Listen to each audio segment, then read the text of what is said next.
11 years ಇಂದಲೂ start ಮಾಡ್ಕೊಳ್ತೀವಿ. 11 to 19 years will consider dum under the group of percentage of girls, 13.4% of boys. Equal ಇದ್ದಾರೆ, 0.1, 2, 3 matter ಆಗಲ್ಲ. Some 13% of boys and girls are getting this mental health concern, so we need to address that. Again, when it comes to the prevalence, it's almost about 17% or 18%. ಮಕ್ಕಳಿಗೆ condition ಇದ್ದು treatment ತಗೊಳ್ದೇನೆ ಹಾಗೆ survive ಆಗ್ತಿರೋ ಮಕ್ಕಳು 17ರಿಂದ 18 ಮಕ್ಕಳಿದ್ದಾರೆ. ಅವರಲ್ಲೇ condition ಜಾಸ್ತಿ ಆಗ್ತಿರೋದು. And adolescence definition ಇದೆ, hope so ಎಲ್ರಿಗೂ ಗೊತ್ತಿದೆ ಅದಂತ. ಓಕೆ, ಸೊ ಫಿಸಿಕಲ್ ಚೇಂಜಸ್ ಎಲ್ರಿಗೂ ಗೊತ್ತು, ಬಾಡಿ ಬಿಲ್ಡ್ ಚೇಂಜ್ ಆಗುತ್ತೆ ಮಕ್ಕಳಲ್ಲಿ. ಅವ್ರ ಅಪಿಯರೆನ್ಸ್, ವಾಯ್ಸ್ ಬಾಕ್ಸ್, ಬಾಯ್ಸಿಗೆ ಬಂದರೆ, ಇನ್ನು ಗರ್ಲ್ಸಿಗೆ ಬಂದರೆ body, hairs, colour, everything will going to change. When it comes to the emotional thing, girls ಅಲ್ಲಿ ಮೇನ್ ಆಗಿ like boys heightened aggression and mistaking behaviors. 7th ಅಲ್ಲಿರೋ ಮಗು when it comes to 8th or 9th heavy aggression ಇರುತ್ತೆ ಮಕ್ಕಳಲ್ಲಿ. Notice ಮಾಡಿರ್ತೀರ ಎಲ್ಲರೂ, ಮುಂಚೆ ಅವನಿಗೆ ಇರ್ಲಿಲ್ಲ, ಇವಾಗ ಹಿಂಗ ಆಡ್ತಿದ್ದಾನೆ. ರೀಸನ್ ಅವರಲ್ಲ, ಹಾರ್ಮೋನ್ಸ್ ಆಗಿರುತ್ತೆ. ಸೊ ಮಕ್ಕಳನ್ನ ನಾವು ಬ್ಲೇಮ್ ಮಾಡೋಕ್ಕಾಗಲ್ಲ, ಹಾರ್ಮೋನ್ಸ್ ನ ಕಂಟ್ರೋಲ್ ಮಾಡೋದು ಹೇಳ್ಕೊಡ್ಬೇಕಾಗುತ್ತೆ. And then struggle with identity and independence. ಎಲ್ಲ ಮಕ್ಕಳು ಇವಾಗ ಫೀಮೇಲ್ಸು ಕೂಡ ಹೈಸ್ಕೂಲಿಗೆ ಬರ್ತಿದಂಗೆ ನನ್ನ ಡಿಸಿಷನ್, ನಾನು ಇಂಡಿಪೆಂಡೆಂಟ್ ಆಗಿರ್ತೀನಿ, ನಂಗೆ ಅದು ಬೇಕು, ನಾನು ಅಲ್ಲಿವರೆಗೂ ಪೇರೆಂಟ್ಸ್ ಹೇಳೋದು ಕರೆಕ್ಟ್ ಇರುತ್ತೆ ಮಕ್ಕಳಿಗೆ. But when it comes to high school or adolescence group, ನಾನು ಹೇಳಿದ್ದೆ ಕರೆಕ್ಟು, ನಿಮಗೆ ಕೇಳೋ ಕ್ವೆಶನ್ ನಿಮ್ಮ ಜನ್ರೇಷನ್ ಬೇರೆ, ನಮ್ಮ ಜನ್ರೇಷನ್ ಬೇರೆ. But they are not understanding it. Like ಎಲ್ಲ ಜನ್ರೇಷನ್ವರೆಗೂ ಹಾರ್ಮೋನ್ಸ್ ಒಂದೇ ಥರ ಪಾಸ್ ಆಗಿರುತ್ತೆ, ಅದು ಮಕ್ಕಳಿಗೆ ಅರ್ಥ ಆಗಿರಲ್ಲ. ಆ್ಯಂಡ್ ಸಮ್ಟೈಮ್ಸ್ ನಾವು ಹಾಗೆ ಬಿಹೇವ್ ಮಾಡ್ತೀವಿ, ತುಂಬ ರೂಡಾಗಿ ಬಿಹೇವ್ ಮಾಡೋದು, ಇಲ್ಲ ಕಿರ್ಚಾಡೋದು, ಇದೆಲ್ಲ ಇನ್ನು ಅವ್ರನ್ನ ಜಾಸ್ತಿ ಡಿಸ್ಟರ್ಬ್ ಮಾಡ್ತಾ ಹೋಗುತ್ತೆ. And next, desire for increasing autonomy and social connections. ಮಕ್ಕಳಲ್ಲಿ ಅಟಾನಮಿ ಜಾಸ್ತಿ ಆಗುತ್ತೆ, like self awareness and social connections ಜಾಸ್ತಿ ಮಾಡ್ಕೊಳ್ತಾರೆ. ಲೈಕ್ ಫ್ರೆಂಡ್ಸ್, ಮೇನ್ ಬಾಯ್ಸ್ ಅಂತ ಬಂದರೆ ಫ್ರೆಂಡ್ ಗ್ರೂಪ್ಗಳು ಜಾಸ್ತಿ ಆಗ್ತಾ ಹೋಗುತ್ತೆ. ಅದರಲ್ಲೂ ಹೇಗೆ, ನೀವು ಬಾಯ್ಸ್ ಅಲ್ಲಿ ನೋಡೋದಾದ್ರೆ 7th ಮಕ್ಕಳು 8th ಮಕ್ಕಳುಗಳು ಯಾರು 8th ಫ್ರೆಂಡ್ಸ್ನ ಇಟ್ಕೊಳ್ಳಲ್ಲ. PU, ಡಿಗ್ರಿ, ಈ ಲೆವೆಲ್ ಫ್ರೆಂಡ್ಶಿಪ್ನ ಮೇಂಟೈನ್ ಮಾಡ್ತಾ ಹೋಗ್ತಾರೆ boys mainly. When it comes to girls, again girls ಅಲ್ಲಿ ಫ್ರೆಂಡ್ಶಿಪ್ ಜಾಸ್ತಿ ಆಗುತ್ತೆ ಆ್ಯಂಡ್ ಸೋಷಿಯಲ್ ಸಪರೇಷನ್ ಜಾಸ್ತಿ ಆಗುತ್ತೆ ಅವರಲ್ಲಿ. ಯಾಕೆ, ಒಂದು ಬಾಡಿ ಐಡೆಂಟಿಟಿ ಕ್ರಿಯೇಟ್ ಮಾಡ್ಕೊಳ್ತಾರೆ, ಯಾರನ್ನೋ ಒಬ್ರನ್ನ ಮಾಡೆಲಿಂಗ್ ಅಂತ ಕನ್ಸಿಡರ್ ಮಾಡ್ಕೊಳ್ತಾರೆ. ಓಕೆ, ನಂಗೆ ಅವರು ರೋಲ್ ಮಾಡಲ್ ಇದ್ದಂಗೆ, ನಾನು ಅವ್ರ ಥ್ರೂ ಹೋಗ್ತೀನಿ, ಅವ್ರಂಗೆ ಆಗ್ತೀನಿ. ಸೊ ಈ ರೀತಿ ಹೋಗುತ್ತೆ ಹೆಣ್ಮಕ್ಳಲ್ಲಿ. ಆ್ಯಂಡ್ ಎಮೋಷನಲ್ ಅಂತ ಬಂದಾಗ ಪೇರೆಂಟ್ಸ್ ಹತ್ರ ಹೇಳೋದಾದ್ರೆ ಲೈಕ್ ಮದರ್ಸ್ ಹತ್ರ ಜಾಸ್ತಿ ಓಪನ್ ಅಪ್ ಆಗ್ತಾರೆ, ಫಾದರ್ಸ್ ಹತ್ರ ಸ್ವಲ್ಪ ಕಡಿಮೆ. ಬಟ್ ಈಗಿನ ಮಕ್ಕಳು ಚೇಂಜಸ್ ಇದೆ. ಆ್ಯಂಡ್ ಅಗೇನ್ ನಾವು ಸೈಕಾಲಜಿಕಲ್ ಫ್ಯಾಕ್ಟರ್ಸ್ ಅಲ್ಲಿ ನೋಡೋದ್ರೆ ಡಿಫ್ರೆಂಟ್ ಆಗಿದೆ ಅದು. ಆದ್ರೂ ನಮ್ಗೆ ಅನ್ಸೋದೇನು, ಅಪ್ಪನ ಜೊತೆ ಮಗಳು ಚೆನ್ನಾಗಿದ್ದಾಳೆ, ಸೊ ಎಲ್ಲಾನು ಶೇರ್ ಮಾಡ್ತಾರೆ. ಎಲ್ಲಾನು ಅಪ್ಪನ ಹತ್ರ ಶೇರ್ ಮಾಡೋಕ್ಕಾಗಲ್ಲ, so they'll prefer their mothers to share something. ಇದನ್ನ ಮೇನ್ ಆಗಿ ಐಡೆಂಟಿಫೈ ಮಾಡ್ಬೋದು. So this is about psychological one.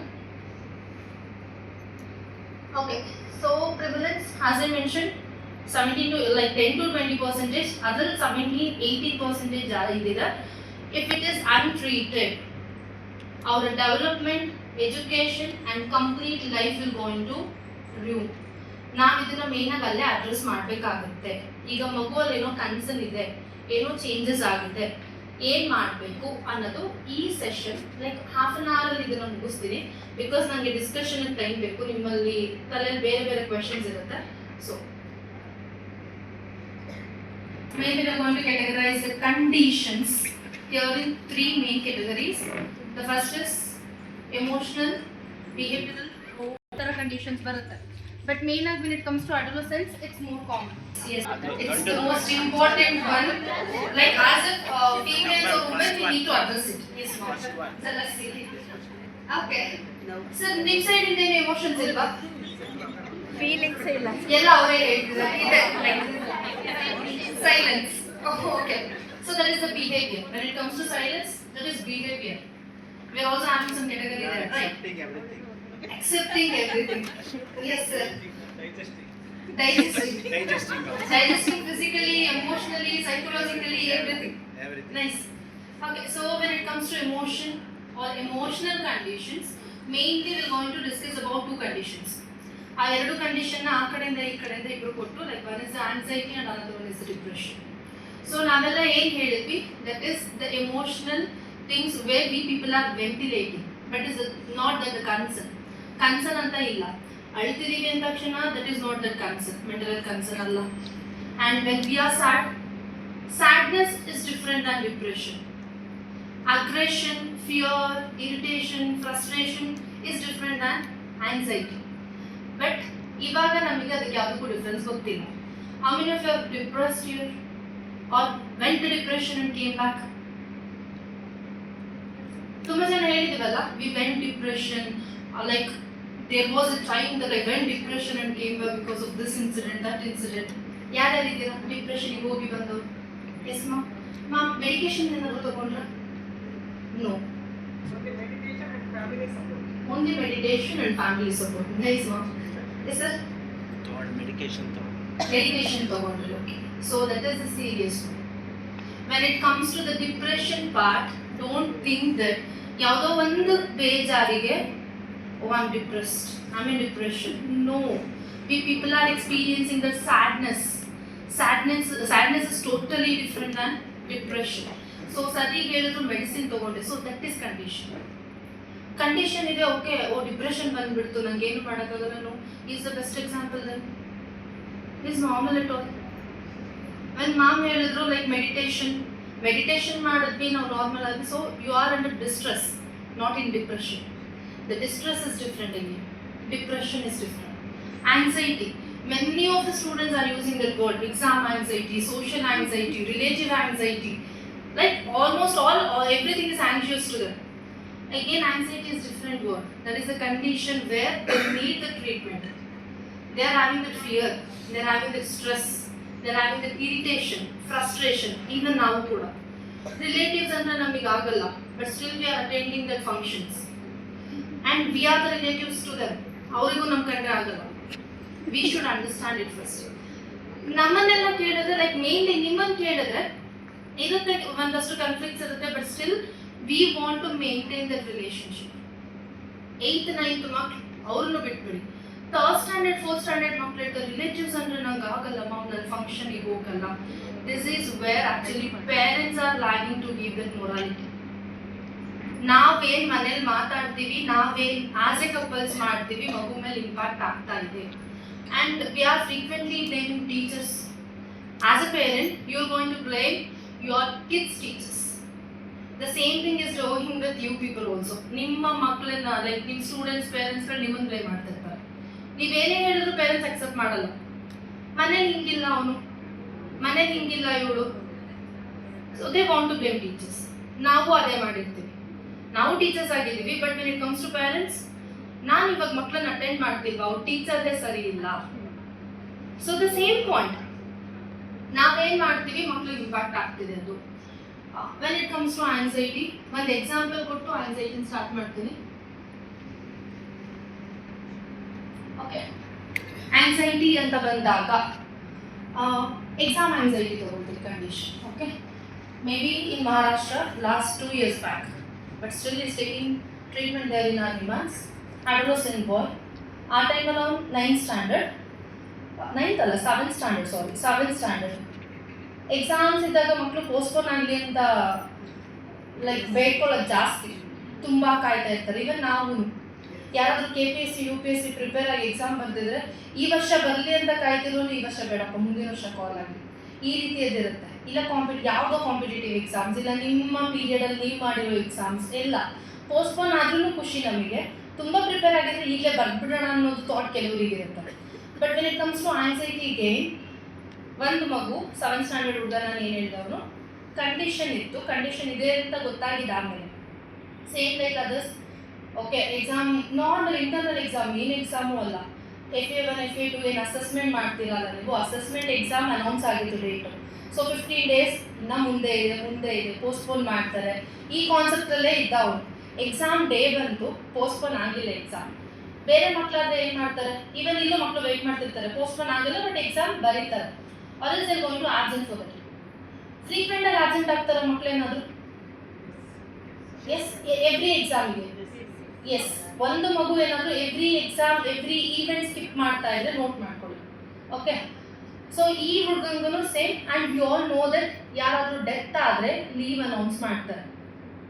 ಅದರಲ್ಲೂ PVIPs ಲೈಕ್ MLAs ಇಲ್ಲ MPs ಇಲ್ಲ, ಮೇನ್ ಆಗಿ ಮ್ಯಾನೇಜ್ಮೆಂಟ್, ಸ್ಕೂಲಿಗೆ ಬಂದಾಗ management people, teachers, even student. Students death ಆದರೂ ಸ್ಕೂಲಲ್ಲಿ ಲೀವ್ ಅನೌನ್ಸ್ ಮಾಡ್ತಾರೆ.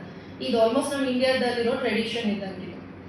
So till that date E weighted for the postponement of exam postpone ಆಗಲಿಲ್ಲ. ಬೇರೆ ಮಕ್ಕಳೆಲ್ಲ ಎಕ್ಸಾಮ್ ಪ್ರಿಪೇರ್ ಇದ್ರು. ಇವನಿಗೆ ಆಂಗ್ಸೈಟಿ ಕಂಡೀಷನ್ ಇದ್ದಿದ್ದ ಕಾರಣ ಈ don't want to appear for that situation. Exam ಸಿಚುವೇಶನಿಗೆ ಅವ್ನು ಬರೋದಕ್ಕೆ ಭಯ ಅವನಿಗೆ. ಸೊ ಅಲ್ಲಿ ನೆಕ್ಸ್ಟ್ ಮಾಡಿರೋ ಇನ್ಸಿಡೆಂಟ್, ಅವನದೇ ಫ್ರೆಂಡನ್ನು ಕರ್ಕೊಂಡು ಹೋಗಿ ವಾಶ್ರೂಮಲ್ಲಿ ಸಾಯಿಸಿದ. ಕಾನ್ಸಿಕ್ವೆನ್ಸಸ್ ಅರ್ಥ ಆಗಲ್ಲ ಮಕ್ಕಳಿಗೆ. Is having the serious illness called exam anxiety. So that is condition. ನಮ್ಮ ಮಕ್ಕಳು ಬಳಸ್ತಾರಲ್ಲ, ನಮ್ಗೆ ಎಕ್ಸಾಮ್ ಅಂದರೆ ತುಂಬ ಆಂಗ್ಸೈಟಿ ಇದೆ, ನಮ್ಮ ಸೊಸೈಟಿ ಅಂದರೆ ತುಂಬ ಆಂಗ್ಸೈಟಿ ಇದೆ, ಅದೆಲ್ಲ ಬೇಸಿಕ್ ಲೆವೆಲಲ್ಲಿ ಇರುತ್ತೆ. ಅವ್ರಿಗಿರೋದು ಇರಿಟೇಷನ್, ಫ್ರಸ್ಟ್ರೇಷನ್. ಅದನ್ನು ಈಗಲೇ ಸಾರ್ಟ್ ಮಾಡಲಿಲ್ಲ ಅಂದರೆ again they go to the next stage. They need treatment.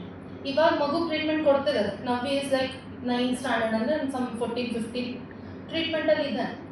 Cure ಆಗುತ್ತೆ anxiety, but some situation trigger ಆದಾಗ ಮತ್ತೆ ಅಫೆಕ್ಟ್ ಆಗೋ ಚಾನ್ಸಸ್ ಜಾಸ್ತಿ. ಯಾರಾದರೂ ಇಲ್ಲಿ ಆಂಗ್ಸೈಟಿ, ಆಂಕ್ಷಿಯಸ್ ಈ ಥರ ಪದಗಳನ್ನ ಬಳಸ್ತಾ ಇದ್ದರೆ ದಯವಿಟ್ಟು ನಿಲ್ಲಿಸಿ. ನಮ್ಮ ಪದಗಳನ್ನೇ ನಮ್ಮ ಮಕ್ಕಳು ಕ್ಯಾಚ್ ಮಾಡಿ ನೆಕ್ಸ್ಟು ಮಾತಾಡ್ತಿರೋರು. And we people are using, but kids are searching for it. ನೀವೇನು ಆಂಗ್ಸೈಟಿ ಪದ ಬಳಸಿರ್ತಾರೆ, ಅವ್ರು ಗೂಗಲ್ ಹಾಕಿರ್ತಾರೆ ಆಂಗ್ಸೈಟಿ ಅಂದರೆ ಏನು. ಸೊ ಆಂಗ್ಸೈಟಿಗೆ ಗೂಗಲ್ ಕೊಡೋ ಉತ್ತರಗಳೆಲ್ಲ ಇಟ್ಸ್ ನಾರ್ಮಲ್. ಲೈಕ್ ನೀವು ಅಗ್ರೆಸಿವ್ ಇದ್ದರೆ, ನೀವು ಇರಿಟೇಟಿವ್ ಇದ್ದರೆ, ಫ್ರಸ್ಟ್ರೇಟೆಡ್ ಇದ್ದರೆ ಅದು anxiety. So according to them they are anxious. ಅದನ್ನೇ ಟ್ರಿಗರ್ ಆಗ್ತಾ ಆಗ್ತಾ ಈವನ್ ಆ chemicals will gone to cooperate with them. Chemicals ಅದೇ ರೀತಿ ರಿಲೀಸ್ ಆಗುತ್ತೆ, it will turns to the condition. That's what mostly ನಾವೆಲ್ಲ ಸ್ಟೂಡೆಂಟ್ಸ್ಗೂ ಗೂಗಲ್ ಸರ್ಚ್ ಕಡಿಮೆ ಮಾಡಿ ಅಂತಲೇ ಹೇಳ್ತೀವಿ. ನಿಮ್ಮ ಮನೇಲಿ ಎಷ್ಟು ಮಕ್ಕಳು ಜೆಮಿನೈ ಬಳಸ್ತಿದ್ದಾರೆ? Gemini, chat GPT. Okay, May be Hebbal school ಅನ್ಸುತ್ತೆ, forget name. Presidency group of institutions ಇದೆಯಲ್ಲ, ಪ್ರೆಸಿಡೆನ್ಸಿ ಯಲಹಂಕ ಸ್ಕೂಲಲ್ಲಿ ಒಬ್ಬರು ಟೀಚರ್ ಅಡ್ರೆಸ್ ಮಾಡಿದ್ದು 5th ಸ್ಟ್ಯಾಂಡರ್ಡ್ ಮಕ್ಕಳು. ಮ್ಯಾಥ್ಸ್ ಪ್ರಾಬ್ಲಮ್ ಕೊಟ್ಟಿದ್ದಾರೆ ಅವರು. ಮ್ಯಾಥ್ಸ್ ಪ್ರಾಬ್ಲಮ್ ಒಂದು ನಂಬರ್ ಹಾಕುವಾಗ ಚಾಟ್ ಜಿಪಿಟಿಗೆ ಮಕ್ಕಳೇನು ಮಾಡಿದರೆ ನಂಬರ್ ಆಲ್ಟರ್ ಆಗಿದೆ. ಎಲ್ಲ ಮಕ್ಳಿಗೂ ಸೇಮ್ ಆನ್ಸರ್ ಬಂದಿದೆ, ಟೀಚರ್ ಆನ್ಸರ್ ತಪ್ಪಾಗಿದೆ. ಟೀಚರ್ ಕೊಟ್ಟಿರೋದು ಕ್ವೆಶನ್ ಬೇರೆ, ಮಕ್ಕಳು ಹಾಕುವಾಗ ಕೊಟ್ಟಿರೋ ನಂಬರ್ ಬೇರೆ. ನೆಕ್ಸ್ಟ್ ಮ್ಯಾಮ್ ಹೇಳಿದ್ದು, ಮ್ಯಾಮ್ ನಾನು ಕೊಟ್ಟಿರೋದೇ ತಪ್ಪ, ಇಲ್ಲ ನನಗೆ ಮ್ಯಾಥ್ಸ್ ಬರಲ್ವಾ ಅಂತ ಅಂದ್ಕೊಂಡೆ. The kids are very much addicted to the Gemini. And ಇನ್ನೊಂದು 3rd ಸ್ಟ್ಯಾಂಡರ್ಡ್ ಮಗು ಸ್ಕೂಲಿಗೆ ಹೋಗ್ಬೇಕಾ ನಾನು ಅಂತ ಜೆಮಿನೈ ಕೇಳುತ್ತೆ. ಅವರೇ ಅಡ್ರೆಸ್ ಮಾಡಿದ್ದು, ಜೆಮಿನೈ ನನಗೆ ಸಜೆಸ್ಟ್ ಮಾಡು, ಸ್ಕೂಲಿಗೆ ಹೋಗ್ಲಾ ಬೇಡವಾ, ಯಾವ ಡ್ರೆಸ್ ಹಾಕೊಳ್ಳಿ, ಏನು ಮಾಡಲಿ.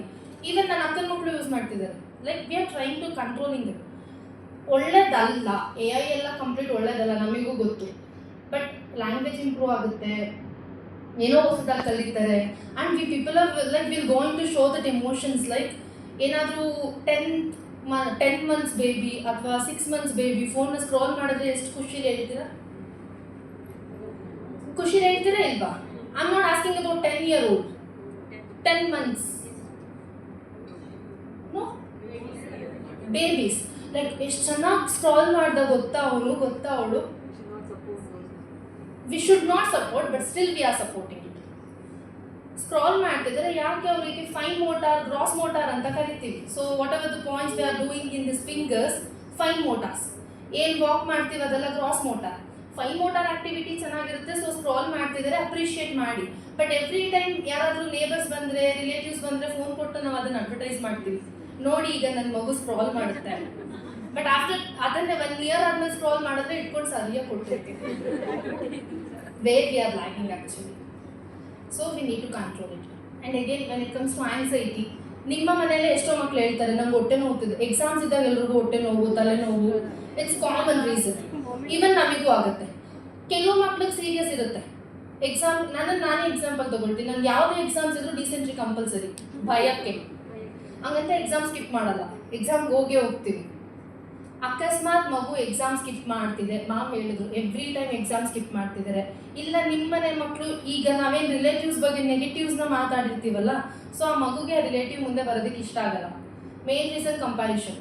ಅವ್ರ ಮಗು ಹಂಗೆ, ಇವ್ರ ಮಗು ಹಿಂಗೆ, ಕಲರ್ ಡಿಸ್ಕ್ರಿಮಿನೇಷನ್, ಎವ್ರಿಥಿಂಗ್. ಸೊ ಅಲ್ಲೇನಾದ್ರು ಸ್ಕಿಪ್ ಮಾಡ್ತಿದ್ದೀರ, ದಯವಿಟ್ಟು ಅದನ್ನು ಅಡ್ರೆಸ್ ಮಾಡಿ, ಮಕ್ಕಳನ್ನ ಕರ್ಕೊಂಡು ಹೋಗಿ. ಇಲ್ಲ ಅದೇ ಥರ ಲೈಕ್ ಫ್ರೀಕ್ವೆಂಟಾಗಿ ಸ್ಕಿಪ್ ಮಾಡೋದು, ಅಲ್ಲಿ ಇರಿಟೇಷನ್ ತೋರಿಸೋದು, ಫ್ರಸ್ಟ್ರೇಷನ್ ತೋರಿಸೋದು, ಈ ರೀತಿ ಮಾಡ್ತಿದ್ರೆ it will turns to the condition called anxiety. So that is called anxiety, where feeling of worry, irritated, uneasiness, anticipation of future event or situation. Example ಈ ಮಗುವಲ್ಲೂ ಅದೇ ಆಗಿದೆ. ಇವಾಗ ಏನು ಟ್ರೀಟ್ಮೆಂಟ್ ತಗೋತಿದ್ದಾನಲ್ಲ ಅವನಲ್ಲಿ, ಮುಂದೆ ನಾನು ಫೇಲ್ ಆಗಿಬಿಟ್ರೆ ಎಕ್ಸಾಮ್ ಬರೆದು, ಇದು ನಮಗೂ ಇರುತ್ತೆ, ಫೇಲ್ ಆಗ್ತೀವೋ ಬಿಡ್ತೀವೋ, but will going to appear for the exam. But ಈ ಮಕ್ಕಳಲ್ಲಿ ಆಂಗ್ಸೈಟಿ ಕಂಡೀಷನ್ ಇದ್ದರೆ ಮುಂದೆ ಆಗೋ ಕಾನ್ಸಿಕ್ವೆನ್ಸಸ್ಗೆ ಎದುರು ಇವಾಗಲೇ ಸ್ಕಿಪ್ ಮಾಡೋದು, ಇಲ್ಲ ಬೇರೆ ಥರ ಆ್ಯಂಟಿ ಸೋಷಿಯಲ್ ಬಿಹೇವಿಯರ್ ತೋರಿಸೋದು, ಇದು ಜಾಸ್ತಿ ಇದೆ. So that is anxiety condition. But ನಮಗೂ ಆಂಕ್ಷಿಯಸ್ ಎಕ್ಸ್ಪೀರಿಯನ್ಸ್ ಆಗುತ್ತೆ, but in a different level. So don't use a word called anxiety, anxious ಎಲ್ಲೋ, ಇರಿಟೇಷನ್, ಫ್ರಸ್ಟ್ರೇಷನ್, ಜಲಸಿ ಇವೇನಿದೆ ಇಷ್ಟು ಸಾಕು ನಮಗೆ. ಆ್ಯಂಡ್ ಮಕ್ಕಳು ಮುಂದೆ ಯೂಸ್ ಮಾಡುವಾಗಲೂ be conscious. And when they are using, tell them that is not anxiety, anxiety ಬೇರೆ ಇದೆ. And try to address them that whatever the Google is giving is not the exact one. ಎಷ್ಟು ಜನ ಗೂಗಲ್ನ ಕೇಳಿ medicine ತಗೊಳ್ತಿದ್ದೀರಾ? Google ಬೇಡ.